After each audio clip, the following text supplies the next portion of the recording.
नांदेडमध्ये भव्य तिरंगा बाईक रॅलीला उत्स्फूर्त प्रतिसाद.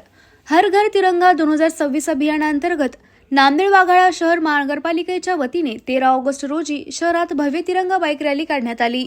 हडको बस स्टॉप येथून सुरू झालेल्या रॅलीला महापौर सौ कविता संतोष मुळे आणि मनपा आयुक्त डॉक्टर महेश कुमार डोईफुडे यांनी हिरवा झेंडा दाखवला. शेकडो दुचाकीस्वारांनी हातात तिरंगा घेऊन भारत माता की जय आणि वंदे मातरमच्या घोषणा देत शहरातील प्रमुख मार्गांवरून रॅली काढली. सिडको, लातूर फाटा, कौठा, जुना मोंढा, महावीर चौक, वजिराबाद, शिवाजीनगर, ITI कॉर्नर आणि VIP रोड मार्गे रॅलीचा समारोप शासकीय तंत्रनिकेतन चौकातील तिरंगा ध्वज परिसरात राष्ट्रगीताने करण्यात आला.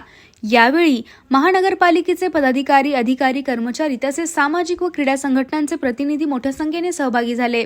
मनपा आयुक्तांनी नागरिकांना 9 ते 17 ऑगस्ट दरम्यान आपल्या घरावर व आस्थापनावर राष्ट्रध्वज फडकवून हर घर तिरंगा अभियानात सहभागी होण्याचे आवाहन केले. मालेगाव वाशिम महामार्गावर अमानी गावाजवळ भीषण अपघात, 4 जण जखमी. मालेगाव वाशिम महामार्गावरील अमानी गावाजवळ एका 4 चाकी वाहनाचा भीषण अपघात झाला. या अपघातात वाहनाचे मोठे नुकसान झाले असून प्राथमिक माहितीनुसार 4 जण जखमी झाले आहेत. भीषण धडकेमुळे वाहनाच्या पुढील भागाचा तसेच छताचा अक्षरशः चक्काचूर झाला असून वाहनातील एअरबॅग्स उघडले आहेत. अपघाताची माहिती मिळताच स्थानिक नागरिक, प्रवासी आणि पोलिसांनी घटनास्थळी धाव घेतली. जखमींना तातडीने मदत करून उपचारासाठी रुग्णालयात दाखल करण्यात आले आहे.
रस्ता करून 2 वर्ष व्हायलेत, रोड फोडून टाकला, अजून नळ बसले नाही. ग्रामपंचायतला गेलं, ग्रामपंचायत म्हणतात दिले तर तुम्हाला सांगतो गुत्तेदाराला, गुत्तेदार 2-4 दिवस ढकल पुढे करते ना. आता हे रस्ता तर खंडात मात्र दुरुस्तीपणा केला बी नाही. इकडे पाहिजे रस्ता कसा झालेला आहे. आपण आमच्या 5-6 घराला नळ नाहीत. नाल्याचा विषय सोडून त्या नाल्या बी नाही. आम्हाला फुकट किती बाऱ्या गेल्या ग्रामपंचायतला की हो टाकतो ओपनला काहीच आम्हाला काय मग योजना कोणती यायची? आम्हाला काही योजनेचा लाभ ग्रामपंचायतचा नाही, कोणी घरकुलाचा बिनांकाचाच नाही. आणि पाणी न देता नळपट्टी वसूल नळपट्टी वसूल पडते. ट्रॅक्टरवर लावायचे तर ऍडव्हर्टाईज भोंगी दोनदा तिथं तक्रार केली गुत्तेदाराला तरी पण भोंगी ऍडव्हर्टाईज लावायची. किती दिवस झालं पाणी नाही तुम्हाला? पाणी नाहीच, पहिले पण साधं कुठंच पाणी नाही. नाल्या नाहीत आम्हाला. हा नाल्या नाहीत.